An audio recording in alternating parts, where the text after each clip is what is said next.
Welcome back. Well, the North Dakota Department of Health and Transportation just spent the month of February raising awareness for child passenger safety. Ironically, at the same time, North Dakota Representative Marvin Nelson learned the value of their method firsthand. Hope Sisk, with our sister station in Bismarck, has his story. In all the excitement Marvin Nelson and his granddaughters were feeling to spend another weekend together, he won't forget the advice his daughter gave him as they began the more than 2.5-hour drive to Grandpa's house. And I'm buckling Olivia in, and my daughter goes, make sure you've got that clip up there as high as it is, so it does, the arms don't pop out when they hit. The health department says more than half of families in the state miss this simple step of buckling in the harness right, and 35% of those harnesses are left loose. You never think, oh, the day I'm doing that is going to be the day I hit something. But the thought stuck with him as darkness fell on those rural North Dakota roads. When you're driving along and all of a sudden you see those brown stockings, it's a really bad sign. Nelson has said reports of moose in the northern counties felt more frequent lately.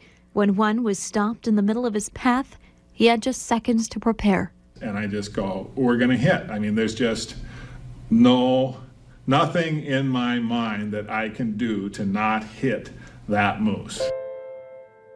With shards of glass filling his eyes and a mild concussion setting in, his first thought went to the back seat. I went blind instantly, and I couldn't see nothing but light.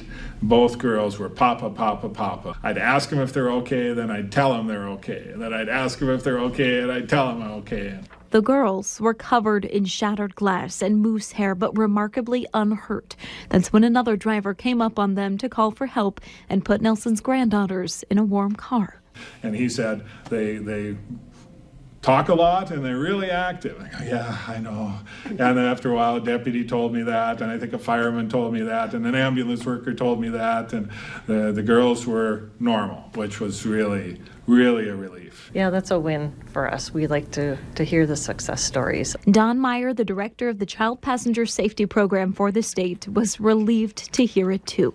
Recently, she's been warning parents, grandparents, and caregivers that 73% of car seats aren't used correctly. Representative Nelson did a good job. She says the harnesses are designed to distribute the forces of a crash over the boniest parts of the body. That's why car seats have reduced crash-related deaths among infants by 71% and 54% for toddlers. We want to make sure that the harnesses are nice and snug. Sometimes the children don't like a tight harness, but there's benefits to that. The Insurance Institute for Highway Safety demonstrates what happens when the harness is loose and the seat is incorrectly installed.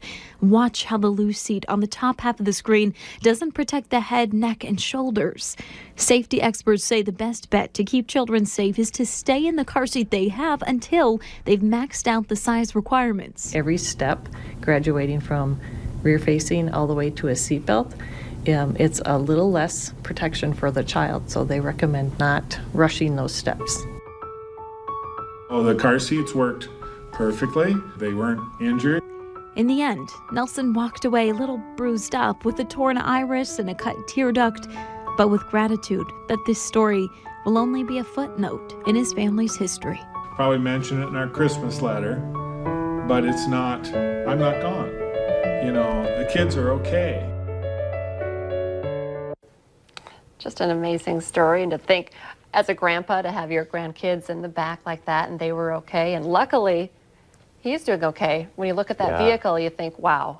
His son-in-law works with me in my evening show, and so I had first-hand knowledge of what took place. And apparently when he was coming up on that moose, he thought, his final thought, according to Marvin, what he told Josh is, I'm going to dive and I'm going to save my grandkids. Like, he just thought, this is it. And he's like, I got to do it to save them. And so thank God he is okay, and he's just such a good guy. So what a touching story. Hope did a great job. Yeah, she did. Stay with us. Coming up on North Dakota Today, we're talking about an issue that impacts a lot of women.